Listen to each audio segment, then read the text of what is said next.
अस्सलाम वालेकुम नाजरीन, आप देख रहे हैं INN चैनल। मैं हूं शेख अहमद अली। इस न्यूज़ बुलेटिन में आइए नजर डालते हैं दिन भर की बड़ी खबरों पर। चीफ मिनिस्टर के चंद्रशेखर राव 5 सितंबर को निजामाबाद का दौरा करेंगे। चीफ मिनिस्टर हैदराबाद से बजरी हेलीकॉप्टर 2:30 बजे दिन पुलिस ग्राउंड निजामाबाद पहुंचेंगे और जदीद TRS ऑफिस इमारत का इफ्तिताह अंजाम देंगे। बाद जदीद इंटीग्रेटेड कलेक्ट्रेट कॉम्प्लेक्स का इफ्तिताह अंजाम देंगे। शहर के गिरिराज गवर्नमेंट कॉलेज ग्राउंड में मुनक़िदा जलसे आम से वो खिताब करेंगे।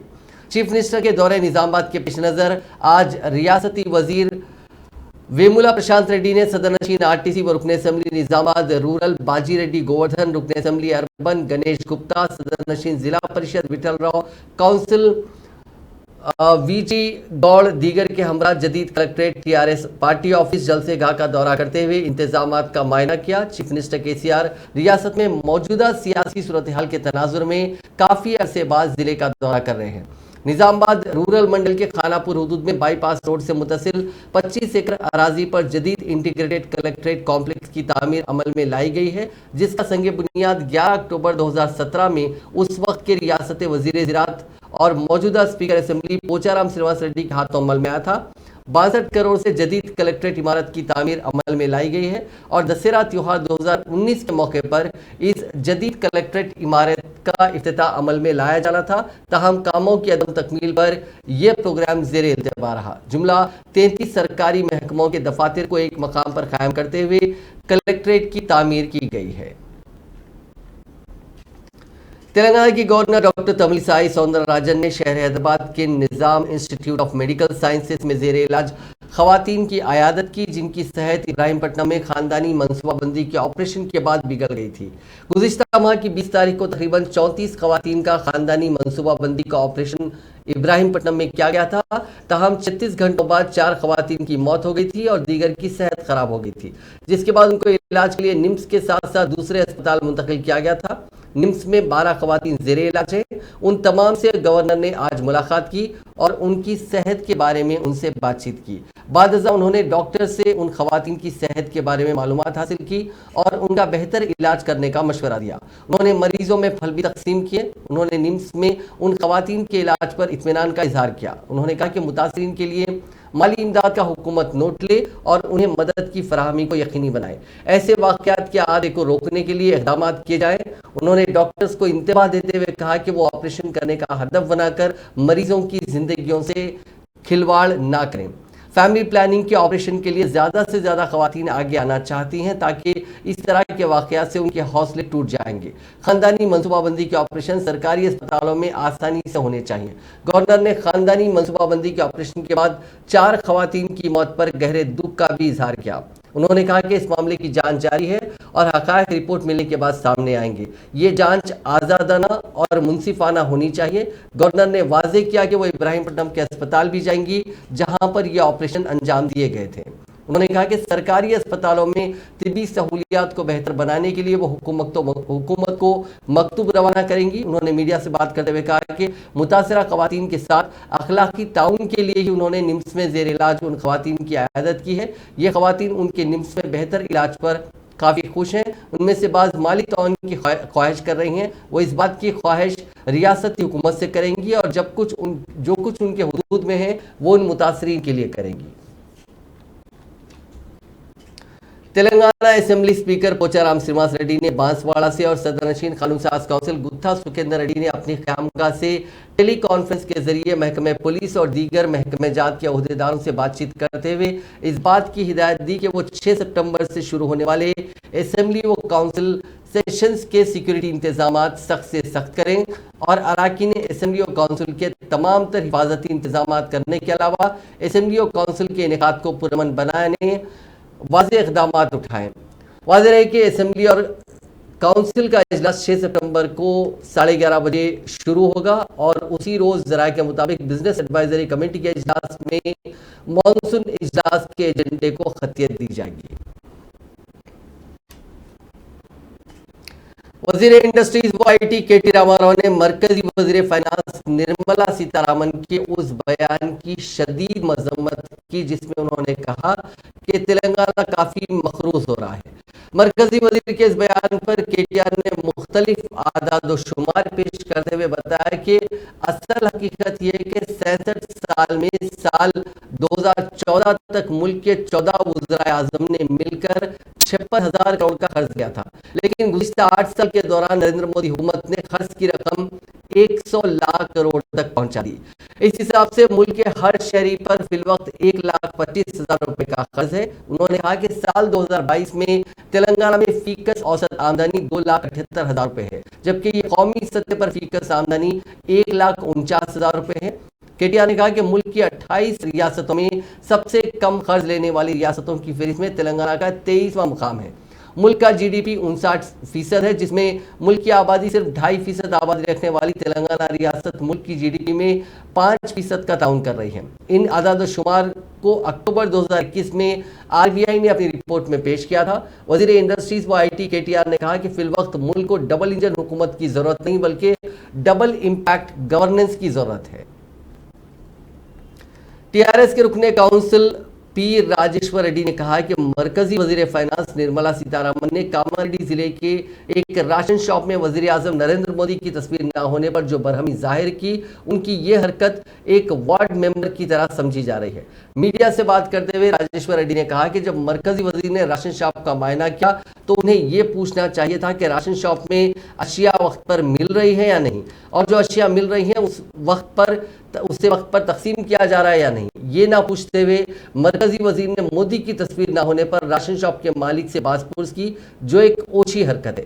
टीआरएस रुकने काउंसिल ने सवाल किया कि तेलंगाना के राशन शॉप में वजीर आजम की तस्वीर लगाने की क्या जरूरत है, क्योंकि वजीर आजम ने कौन से अच्छे काम किए जिस पर उनकी तस्वीर लगाई जाए। उन्होंने कहा कि निर्मला सीतारमन की इस हरकत पर अवाम नाराजगी जाहिर कर रही है। राजेश्वर रेड्डी ने कहा कि तेलंगाना का दौरा करते हुए मरकजी वजीर ने झूठे बयान दिए और अवाम को गुमराह करने की कोशिश की। उन्होंने कहा कि मुल्क भर में पेट्रोल, डीजल और पकवान गैस की कीमतों में बेतहाशा इजाफा कर दिया गया, जिससे अवाम परेशान है।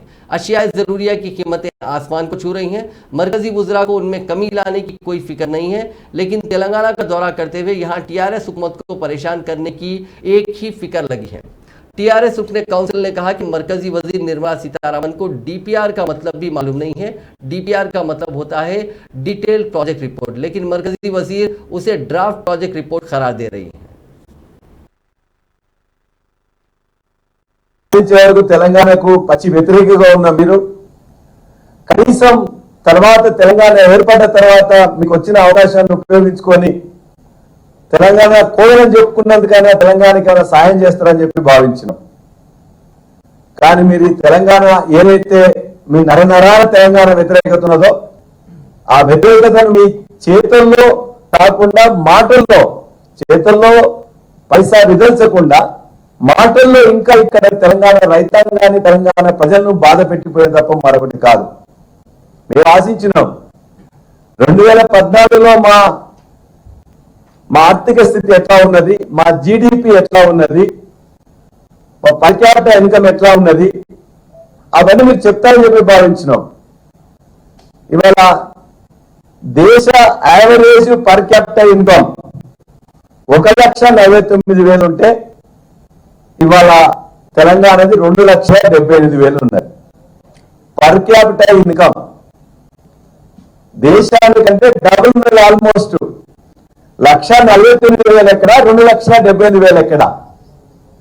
ఇది తెలంగాణ సాధించిన ఘన విజయం. ఇవాళ డెట్ టు జీడిపి రేషియో అంటాం. దేశాన్ని 59% ఉంటే తెలంగాణది 23.5% ఉన్నది. We are the lowest among this ratio. 22 రాష్ట్రాలు ఉంటే మేము 23వ స్థానంలో ఉన్నాం. అది గొప్ప విజయం. 2.5% పాపులేషన్ ఉన్న टीआरएस रुकने असेंबली साइदी रेड्डी ने कांग्रेस रुकने पार्लियामेंट उत्तम कुमार रेड्डी को चैलेंज किया कि अगर वो उनके खिलाफ बदनवानियों से मुतालिक सबूत पेश करते हैं तो वो असेंबली की रुकनियत से मुस्तफी होने तैयार हैं। मीडिया से बात करते हुए टीआरएस रुकन असेंबली ने उत्तम कुमार रेड्डी पर शदीद बरहमी का इजहार किया। उन्होंने कहा कि उत्तम कुमार रेड्डी और उनके अहलिया ने हुजूर नगर और कोडाड असेंबली हलकों में 25 साल से नुमाइंदगी की है, लेकिन उन्होंने उन दोनों हलकों में कोई तरक्याती काम नहीं किए। उन्होंने कहा कि उत्तम कुमार रेड्डी ने ही तेलंगाना में कांग्रेस पार्टी को बर्बाद कर दिया था। उत्तम कुमार रेड्डी ने हुजूर नगर में भी किसी भी दूसरे दर्जे के कांग्रेस कायद को सियासी तौर पर आगे बढ़ने नहीं दिया। टीआरएस रुकन असेंबली ने कहा कि 10 साल तक वजीर की हैसियत से खिदमत अंजाम देते हुए उत्तम कुमार रेड्डी ने मुत्तहिदा जिले नलगोंडा या फिर हुजूर नगर और कोडाड की तरक्की के लिए कोई काम नहीं किए। अलबत्ता उन्होंने कांग्रेस दौर में चंद ओहदेदारों की सरपरस्ती में कई अराजियात पर कब्जे कर लिए। हुजूर नगर में कत्ल की सियासत की भी उत्तम कुमार रेड्डी ने ही बुनियाद डाली। లేఅవుట్ల ఎంఆర్ఓకి సైజ్ రేటింగ్ బాగా అంట, ఎస్ఏలకి సిఏలకి సైజ్ రేటింగ్ బాగా అంట, కలెక్టర్లకి నాకు బాగా అంట. అసలు హుజూర్ నగర్ వేసిన లేఅవుట్లు ఏంది, నువ్వు మాట్లాడిన మాటలు ఏంది? ఇలా హుజూర్ నగర్ కాన్స్టిట్యున్సీ ప్రజలందరికీ అర్థమైతా ఉంది. ఒక్కొక్క పని చూస్తా ఉంటే ఇటు వచ్చి డెవలప్మెంట్ జరుగుతా ఉంటే 25 ఏళ్ళు ఏం చేసి నీ గడ్డపైనట ఉన్నారు. నువ్వు ఇష్టం వచ్చినట్టు ఏది పడితే అది మాట్లాడటం, పోలీసుల్ని పోలీసు స్టేషన్లని వాడుకున్న చరిత్ర నీది ఎంతుందో అందరికీ తెలుసు. నువ్వు ఇదే దొడపాడులో సర్వారంలో మొత్తానికి మొత్తం దాదాపు 80% సొసైటీలు ఎన్నికైతే నీ పోలీసుల్ని యూత్లో ఎన్నికయ్యేటట్టు చేసినావు. హత్యా రాజకీయాలు చేసిన చరిత్ర నీది. సూర్యాపేట కలెక్టరేట్ లేట్ అయితే ఉంది కట్టడం, ఎందుకంటే సైలెంట్ బిల్డింగ్ రెంట్ తీసుకోడు కాబట్టి కలెక్టరేట్ లేటింగ్ చేపిస్తున్నాడ. సిగ్గుంది అని అసలు మాట్లాడడానికి? నువ్వు మది ఉండి మాట్లాడావా, తాగి మాట్లాడావా మాటలు? నీకు నిజంగానే దమ్ము ధైర్యం ఉంటే, నువ్వు నిజంగా ఒక రాజకీయ నాయకుడు అయితే నువ్వు ఒకటి చేయాలి. దాంట్లో అవినీతి జరిగిందనో లేకపోతే ఏమైనా అయిందనో నువ్వు కోర్టు కేసు తీసుకురా, నేను జైలు కూడా సిద్ధం, నేను రిజైన్ చేయడానికి సిద్ధం. క్లబ్బులు నడిపించిన అధికారికంగా రాష్ట్రం మొత్తం లెక్క నడిచి ఉండడం లేదు క్లబ్బులు. ఇవాళ నువ్వు క్లబ్బులు నడిపిస్తే క్లబ్బులలో ప్రాణాలు పోగొట్టుకున్న వాళ్ళు, డబ్బులు పోగొట్టుకున్న వాళ్ళు, పాపం తగ్గుతుంది నీకు. ఇలా ఒక్క వేలు నువ్వు చూపిస్తే 4 వేలు నీకు చూపిస్తా ఉన్నాయి. నువ్వు ఆకాశం మీద ఉమ్మేస్తావో నీ మీద పడుతుంది. ఇవాళ నువ్వు ఒక చరిత్ర హీరుడు అయిపోయినావు. ఇవాళ రాష్ట్రంలో నువ్వు పార్టీ టికెట్లు అమ్ముకున్న చరిత్ర ముడుపులు తీసుకునే इनकलाबी शायर गदर ने रियासती बीजेपी ऑफिस पहुंचकर सदर रियासती बीजेपी और रुकन पार्लियामेंट बी संजय से मुलाकात करते हुए उन्हें एक मेमोरेंडम हवाले किया। बाद मीडिया से बात करते हुए उन्होंने बताया कि बंडी संजय से उन्होंने इस बात की नुमाइंदगी की है कि नई दिल्ली में तामीर किए जाने वाले नए पार्लियामेंट हाउस को बाबा साहेब डॉक्टर अंबेडकर के नाम से मौसूम किया जाए। बंडी संजय ने इनकलाबी शायर को तयखुन दिया कि वो इस सिलसिले में वज़ीर आज़म मोदी से बात करेंगे। सदर रियासती बीजेपी वो रुकन पार्लियामेंट बंडी संजय ने मीडिया से गैर रस्मी बात करते हुए बताया कि 10 सितंबर को जिले खम्मम का दौरा करते हुए कृष्णा के अफराद खानदान से मुलाकात करते हुए वो उन्हें पुरसा देंगे और 11 सितंबर को जिले नलगुंडा के मुनुगुल असेंबली हल्के का दौरा करते हुए वो पार्टी कायदीन के साथ इजलास मुनक़िद करेंगे। అంబేద్కర్ భవన్ పేరు అంటే కొత్తగా నిర్మించే నూతన భవనాన్ని, పార్లమెంట్ భవనానికి అంబేద్కర్ భవన్ అనే పేరు పెట్టాలని ఒక చర్చ స్టార్ట్ అయింది. చర్చించేది ప్రజాస్వామ్య హక్కు. ఈ చర్చ స్టార్ట్ అయింది కాబట్టి ఈరోజు పార్లమెంట్లో నిర్మించి 75 ఏళ్ళ మాత్రమైన మహోత్సవం చేస్తూ ఒక గొప్ప నిర్మించిన గౌరవనీయులైన ప్రధానమంత్రి మోడీ గారు మరియు ఆ పార్టీకి ఒక అపీల్ చేయడానికి ఇది ఈ విషయం ప్రజాస్వామ్యమైంది, ఒక పొలిటికల్ కూడా అయింది కాబట్టి పార్లమెంట్లో చర్చించి ఒక ప్రజాస్వామ్యమైన నిర్ణయం తీసుకోవాలని విజ్ఞప్తి చేయడానికి వచ్చాం. అంబేద్కర్ భవన్ పేరు అంటే కొత్తగా నిర్మించిన तेलंगाना के मुत्तहिदा आदिलाबाद जिले के जंगलाती इलाकों में वसी पैमाने पर पुलिस की तलाशी मुहिम जारी है। पड़ोसी रियासत महाराष्ट्र की सरहद से मलका प्राणहिता और पेनगंगा नदी के तास इलाकों से मुतासिर अजला निर्मल, कुम्मरम, आसिफाबाद और आदिलाबाद अजला के जंगलाती इलाकों में बड़े पैमाने पर तलाशी की जा रही है। इंटेलिजेंस एजेंसियों की मालूमात के मुताबिक छत्तीसगढ़ से माओइस्टों के दाखिल होने के बाद पुलिस फोर्सेस ने पोजीशन संभाली है। स्पेशल फोर्सेस की जानिब से मुश्तबा इलाकों में तलाशी मुहिम में शिद्दत पैदा कर दी गई है। एक हफ्ता कबल बम को नाकारा बनाने वाले स्क्वाड ने तेलंगाना महाराष्ट्र सरहद पर कैलाश टेकरी के करीब एक ग्रेनाइट का पता चलाया था, जिसके बाद से चौकसी अख्तियार की जा रही है और जिले के जंगलाती इलाके की तलाश की जा रही है। इसके लिए मजीद फोर्सेस को तलब किया गया है। तकरीबन 2 साल बाद माओइस्ट मुत्तहिदा जिले में दाखिल हुए हैं। सितंबर 2020 में कदम्बा के जंगलात में एक एनकाउंटर में 2 माओइस्ट मारे गए थे। उस वक्त पुलिस ने बताया कि फोर्सेस के दीगर अरकान फरार होकर छत्तीसगढ़ की तरफ चले गए थे। आदिलाबाद, कुमरम भीम, आसिफाबाद और निर्मल अजला के पुलिस के आला ओहदेदार इस सिलसिले में सरगर्म हो गए हैं। पुलिस ने जिले के दूर दराज एजेंसी इलाकों की आवाम को चौकन्ना कर दिया और माइलस्टोन के साथ ताउन न करने के साथ साथ उनकी सरगर्मियों की पुलिस को इत्तला देने का मशवरा दिया गया। पुराना शहर हैदराबाद के चंद्रायनगुट्टा पुलिस स्टेशन हुदूद में रैपिड एक्शन फोर्स के साथ मिलकर पुलिस ने रूट मार्च मुनक्किद किया। गणेश और नवरात्रि फेस्टिवल के सिलसिले में पुराने शहर के बाद पुलिस स्टेशन के हुदूद में ये मार्च मुनक्किद किया जा रहा है। South zone DCP Sai Chaitanya ने इस मौके पर कहा कि गैर समाजी अनासिर की सरगर्मियों की रोकथाम के लिए ये रूट मार्च किया गया। विनायक विसर्जन के सिलसिले में कवायद पर अमल करते हुए इस फेस्टिवल को पुरअमन तौर पर मुनक्किद किया जाए। उन्होंने निशानदेही करते हुए कहा कि अवाम में भरोसा पैदा करने के मकसद से ही ये मार्च मुनक्किद किया जा रहा है। रूट मार्च का मकसद गैर समाजी अनासिर को इंतबाह भी देना है। उन्होंने कहा कि मूर्तियों के विसर्जन के लिए मुनासिब पुलिस बंदोबस्त किया जा रहा है।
रैपिड एक्शन फोर्स के साथ रूट मैच फ्लैग मार्च कर रहे हैं। ये कॉन्फिडेंस बिल्डिंग मेजर है ताकि ये लोग को अपने त्योहारों को विदाउट एनी वाई या कोई फियर के विदाउट एनी फियर अपने त्यौहार को विद लॉ सेलिब्रेट कर सकते हैं। साथ साथ ये एक वार्निंग मान सकते हैं कि जो एंटी सोशल एलिमेंट्स है वो अपने एंटी सोशल एलिमेंट्स को एक वार्निंग है ताकि वो अपने एंटी सोशल एक्टिविटीज़ से दूर रह के यहाँ पे ये जो फेस्टिवल्स को जो हमारा गंगा यमुना तहजीब है यहाँ पे जो शांत और अमन बरकरार कर रखे अभी सभी लोग मिलके उसको कंटिन्यूस करने काबू रखने के लिए ये सारी एफर्ट्स किया जा रहे हैं। इसके साथ साथ सारी विनायक पंडाल ऑर्गेनाइजर्स को हमारे साइड से एक रिक्वेस्ट है, ये जो भी लोकल पुलिस का कोऑर्डिनेशन पे आपने इंटीमेशन फॉर्म दिया जिसमें आपका पॉइंट ऑफ इमर्शन और डे ऑफ इमर्शन है उसको प्लीज़ फॉलो करें ताकि हम तेलंगाना गवर्नमेंट के द्वारा पुलिस डिपार्टमेंट और GHMC ने उनका अरेंजमेंट किया कि इमर्शन के लिए या ट्रैफिक अरेंजमेंट भी उसी के हिसाब से किया। और ये रिक्वेस्ट कर रहे हैं सभी लोगों को, ये सभी का ताउन मांग रहे हैं कि इस फेस्टिवल को हमेशा जैसा कोई बिना इश्यू का हमेशा जैसा शांति से मनाते वैसे ही करने के इस बार भी आप लोग का हेल्प चाहिए। Thank you.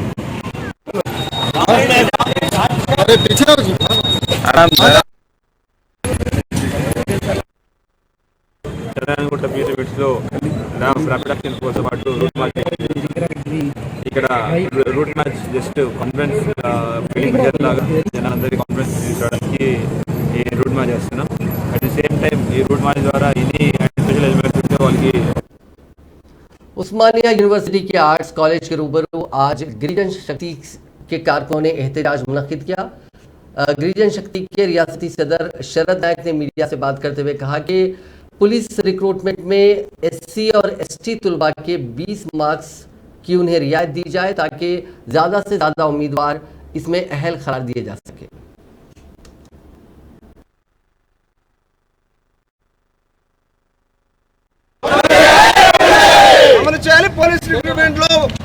రిజర్వేషన్లను న్యాయం చేయాలి ఎస్సీ ఎస్టీ బీసీలకు న్యాయం చేయాలి ఎస్సీ ఎస్టీ బీసీలకు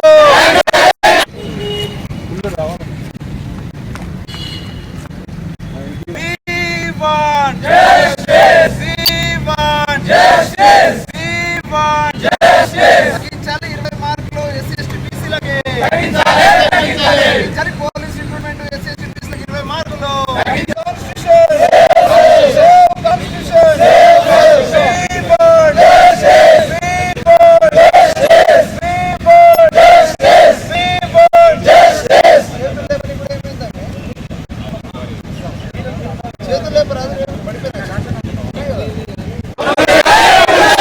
అమలు చేయాలి పోలీస్ రిక్రూట్మెంట్ లో రిజర్వేషన్లను వచ్చిన తర్వాత ఏదైతే 2015-2017 సంవత్సరాలలో పోలీస్ రిక్రూట్మెంట్ బోర్డు ఎస్ఐ మరియు కానిస్టేబుల్ పరీక్ష నిర్వహించి రిక్రూట్మెంట్ చేయడం జరిగింది. అప్పుడు ఉన్నటువంటి నిబంధనలలో ఓసీలకు 80 మార్కులుగా, బీసీలకు 70 మార్కులుగా, ఎస్సీ ఎస్టీలకి 60 మార్కుల క్వాలిఫైయింగ్ మార్క్స్ పెట్టి ఎలాంటి నెగిటివ్ మార్కులు లేకుండా పరీక్షలు కండక్ట్ చేయడం జరిగింది. ఏదైతే 3 నెలల క్రితం వచ్చినటువంటి ఎస్ఐ మరియు కానిస్టేబుల్ రిక్రూట్మెంట్ సంబంధించినటువంటి నోటిఫికేషన్ ఉన్నదో దాంట్లో అందరు కూడా కామన్గా 60 మార్కులు తీసుకొచ్చి ఏదైతే నెగిటివ్ మార్క్స్ పెట్టి తీవ్ర అన్యాయం చేయడం జరిగింది. ఏదైతే 80 మార్కులు ఉన్నటువంటి ఓసీలకు 20 మార్కులు తగ్గించి 60కి తీసుకొచ్చారు, బీసీలకు 70 నుంచి 60కి తీసుకొచ్చారు. అదేవిధంగా ఎస్సీ ఎస్టీలకు మాత్రం అదేవిధంగా 60 మార్కులు పెట్టడాన్ని తీవ్రంగా ఖండిస్తా ఉన్నాము. ఏదైతే ఓసీలకు 20 మార్కులు తగ్గించి हैदराबाद मेट्रो रेल बतदरीज माली मुश्किलात से बाहर आ रही है। उसका कर्जों पर सूद का बोझ नुमाया तौर पर कम हुआ है और मुसाफिरों की किरायों की सूरत में आमदनी में इजाफा हुआ है। सूद के बोझ में 25% कमी हुई है, जिसके नतीजे में सूद की अदायगी का बोझ तकरीबन 400 से 500 करोड़ रुपए सालाना कम हुआ। तेलंगाना हुकूमत के साथ LNT हैदराबाद मेट्रो माहिदा हैदराबाद में अपने फंड से मेट्रो ट्रेन की तामीर और उसे 55 साल तक चलाने का है। मेट्रो की 69.2 किलोमीटर वाले प्रोजेक्ट को पब्लिक प्राइवेट पार्टनरशिप के साथ 17,372 करोड़ के तखमीना लागत से शुरू किया गया था। इसमें से मरकज ने 1200 करोड़ रुपए तक की रकम फराहम की थी और बाकी रकम LNT मेट्रो कॉरपोरेशन ने बैंकों से कर्जों और इक्विटी के जरिए इकट्ठी की। इब्तदाई तौर पर उसने 11 करोड़ 47 लाख रुपए का कर्ज लिया था, माफ कीजिएगा 11,478 करोड़ रुपए का कर्ज लिया था। मेट्रो ने NCD और CP बॉन्ड जारी करके 12,975 करोड़ रुपए जमा किए। तेलंगाना के मुख्तलिफ अजला में बारिश हुई। जगतियाल जिले में शदीद बारिश हुई। 1 घंटे तक हुई इस बारिश से नशीबी इलाके पानी में महसूर हो गए। सड़कों पर पानी दाखिल होने से मोटरसाइकिल सवारों को मुश्किलात का सामना करना पड़ा। जगतियाल जिला मुस्तकर में पोचम्बाडा, मारकंडिया नगर और गोविंदपल्ली के इलाकों में बारिश का पानी दाखिल हो गया, जिसकी वजह से आवाम को परेशानी का सामना करना पड़ा। दूसरी तरफ करीमनगर जिले के जिमीकुंटा और दीगर मंडलों में जबरदस्त बारिश हुई। बारिश के सबब लोग घरों में ही महदूद होकर रह गए। जयशंकर भूपालपल्ली जिले में भी जबरदस्त बारिश हुई। जिले में तेज बारिश के बायस पानी सड़कों पर आ गया। बारिश का पानी कई कॉलोनियों में दाखिल होने की वजह से आवाम को परेशानियों का सामना करना पड़ा। दूसरी तरफ मुल्क जिले में भी बारिश ने तबाही मचाई। तेलंगाना के नागार्जुना सागर प्रोजेक्ट में पानी के बहाव में बतदरीज कमी दर्ज की जा रही है। बालाई इलाकों से नागार्जुना सागर में 63,221 क्यूसिक्स पानी का बहाव दर्ज किया गया, जिसके बाद हुक्काम ने उसके 4 दरवाजे उठाते हुए पानी को निचले इलाकों में छोड़ा। इस प्रोजेक्ट से जुमला 82,442 क्यूसिक्स पानी निचले इलाकों में छोड़ा गया। प्रोजेक्ट की मुकम्मल सतह 590 फीट के बरखिलाफ मौजूदा तौर पर 590 फीट दर्ज की गई है, माफ कीजिएगा 589 फीट दर्ज की गई है। दरियासना श्रीशैलम प्रोजेक्ट में पानी का बहाव जारी है। इस प्रोजेक्ट में 1,39,975 क्यूसिक्स पानी का बहाव दर्ज किया गया, जिसके बाद 1,18,997 क्यूसिक्स पानी निचले इलाकों में छोड़ा गया। इस प्रोजेक्ट में पानी की मुकम्मल गुंजाइश 215 TMC के बरखिलाफ 213 TMC दर्ज की गई है। हैदराबाद की सरोनगर पुलिस ने बीजेपी के गडियानरम के कॉर्पोरेटर बुद्धम प्रेम महेश्वर रेड्डी को एक ताजिर का अगवा और मारपीट के मामले में गिरफ्तार कर लिया। पुलिस के मुताबिक GHMC कॉर्पोरेटर ने अपने 14 साथियों के साथ मिलकर मंसूबाबंद तरीके से PNT कॉलोनी के रहने वाले L लक्ष्मी नारायणा का अगवा कर लिया, ताकि उनके साथ जमीन की एक मामलत को खतियत दी जा सके। जुमेरात की रात कॉर्पोरेटर के साथ ही लक्ष्मी नारायणा का अगवा करके उनके घर गए, ताहम लक्ष्मी नारायण के घर में अदा मौजूदगी पर उनके फर्जन सुब्रमण्यम का अगवा कर लिया और उन्हें हयात नगर मुंतकिल किया। वहां उस नौजवान के साथ मारपीट की गई। इत्तला मिलने पर पुलिस मौके पर पहुंची और उन्हें अगवा कुनिंदों से बचा लिया। डीसीपी एलबी नगर संप्रीत सिंह ने बताया कि कॉर्पोरेटर को गडियानरम डिवीजन के तनाजात में लक्ष्मी नारायणा की मुदाखलत पसंद नहीं थी, इसीलिए उन्होंने अपने साथियों की मदद से उनका अगवा करने की कोशिश की। पुलिस ने रेड्डी और उनके 9 साथियों को गिरफ्तार कर लिया, जबकि 5 मफरूर बताए जा रहे हैं। स्मार्टफोन्स के जरिए सोशल मीडिया के लिए टिकटॉक वीडियोस और रील्स बनाते हुए रातों रात नाम कमाने के चक्कर में बाज नौजवान अपनी जान की परवाह भी नहीं कर रहे हैं। ऐसा ही एक वाकया रियासत तेलंगाना के हनमकुंडा जिले में पेश आया। वडीनापल्ली का रहने वाला नौजवान आज इंस्टा रील बनाने के लिए 3 दोस्तों के साथ रेलवे ट्रैक पर पहुंचा। वो ट्रैक के बाजू वीडियो बना रहा था कि उसे ट्रेन ने टक्कर दे दी। खुशकिस्मती से नौजवान की जान बच गई, ताहम वो शदीद तौर पर जख्मी हो गया। उसे इलाज के लिए एमजीएम अस्पताल मुंतकिल कर दिया गया है। शहर हैदराबाद के कुकटपल्ली पुलिस स्टेशन हदूद के केथलापुर ग्राउंड में एक शख्स की लाश दस्तयाब हुई। उस शख्स का नामालूम अफराद ने पत्थर डालकर कत्ल कर दिया। ये वारदात कल शब पेश आई। इत्तला मिलते ही पुलिस वहां पहुंची, जिसने शवाहिद जमा किए। पुलिस ने लाश को पोस्टमार्टम के लिए अस्पताल भेज दिया। पुलिस करीब में लगे सीसीटीवी कैमरों की जांच कर रही है ताकि इस वारदात में मुलविस अफराद की शिनाख्त की जा सके और कत्ल की वजूहात का पता चलाया जा सके। पुलिस ने इस सिलसिले में एक मामला दर्ज करके जांच शुरू कर दी है।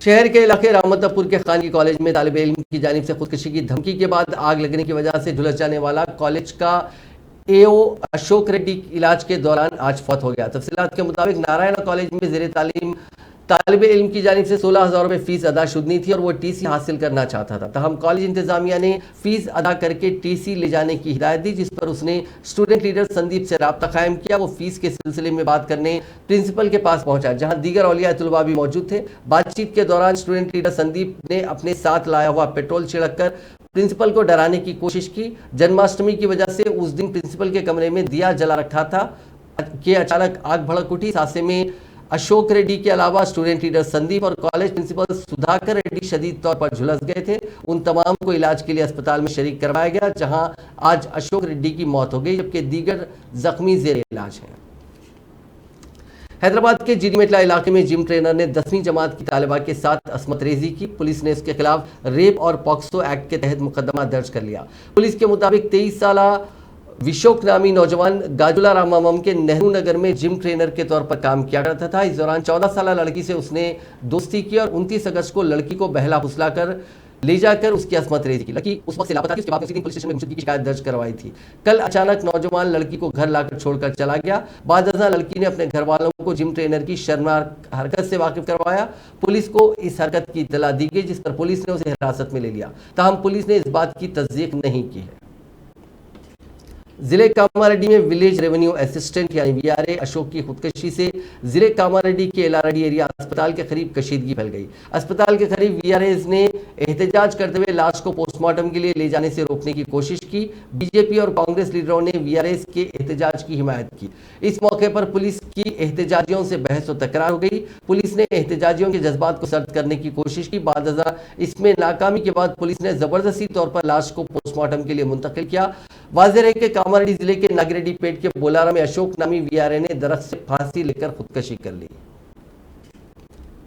हैदराबाद सागर रिंग रोड फ्लाईओवर पर एक चलती लॉरी में आग लग गई। कैबिन में आग लग गई। चौकस ड्राइवर फौरन नीचे उतर गया, जिसके साथ ही आग ने मुकम्मल लॉरी को अपनी लपेट में ले लिया और देखते ही देखते ये लॉरी जलकर खाकस्तर हो गई। मकामी अफराद की इत्तला पर फायर ब्रिगेड ने वहां पहुंचकर आग पर काबू पाया। इस वाकये में किसी के झुलसने या फिर किसी की मौत की कोई इत्तला नहीं मिली। रंगारेड्डी जिले के रंगारेड्डी जिले के अब्दुल्लापुर मेट में पुलिस को आज विजयवाड़ा नेशनल हाईवे के पास एक शख्स की लाश मिली। पुलिस के मुताबिक इस शख्स को किसी नामालूम कार ने टक्कर दी थी, जिसकी वजह से उसकी मौत हो गई। महलूक की पहचान अब्दुल्लापुर मेट के रिहायशी श्री काकुलंगा के तौर पर की गई। वो मुथूट फाइनेंस का मुलाजिम था। पुलिस ने एक मामला दर्ज करके जांच शुरू कर दी ताकि इस हादसे में मुलविस कार और उसके ड्राइवर का पता लगाया जा सके। रियासत उत्तर प्रदेश के मेरठ में एक अजीब मामला सामने आया। एक खातून को उसके शोहर ने सिर्फ इसलिए तलाक दे दी क्योंकि वो शादी के बाद मोटी हो गई थी। खातून ने अपने शोहर के खिलाफ 3 तलाक का मुकदमा दर्ज कराया है। ये वाकया मेरठ के केथोर कस्बे का है। अपनी शिकायत में 28 साल खातून नजमा बेगम ने कहा कि उसके शोहर मोहम्मद सलमान ने इसलिए उसे तलाक दे दी क्योंकि शादी के बाद उसका वजन बढ़ गया था। खातून ने अपने शोहर पर घरेलू तशद्दुद का भी इल्जाम लगाया। उन दोनों की शादी 8 साल कबल हुई थी और उन्हें एक बच्चा भी है। अब दोनों के दरमियान तलाक का मामला सामने आया। मुतासिरा नजमा बेगम की शिकायत पर कार्रवाई करते हुए पुलिस ने उसके शोहर के खिलाफ मुख्तलिफ दफात के तहत केस दर्ज कर लिया। इत्तलात के मुताबिक खातून थायराइड से मुतासिर है, जिसकी वजह से उनका वजन बढ़ गया। हालांकि खातून ने वजन कम करने की कोशिश की, ताहम वो नाकाम रही। नाज़रीन, इस न्यूज़ बुलेटिन में बस इतना ही। आप देखते रहिए INN चैनल।